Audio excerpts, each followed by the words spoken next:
Masalada trapetsiyaning 4 ta tomoni ma'lum. Uni yuzini topish kerak. Keling, an'anaviy usuldan, ya'ni balandlik tushirish usulidan ketmaymiz va yon tomonga parallel to'rtchiq o'tkazamiz. Yuqori asos 7, pastki asosda xuddi shu qismga mos 7 kesma bor. Yon tomonga parallel to'rtchiq ham yon tomonga teng, ya'ni 12 ga teng. Demak, bu to'g'riburchakli uchburchak bo'ladi.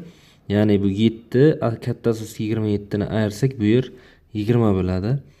Ana endi balandlik tushiramiz. To'g'riburchakli uchburchakning balandligi h barobar a b taqsim c edi.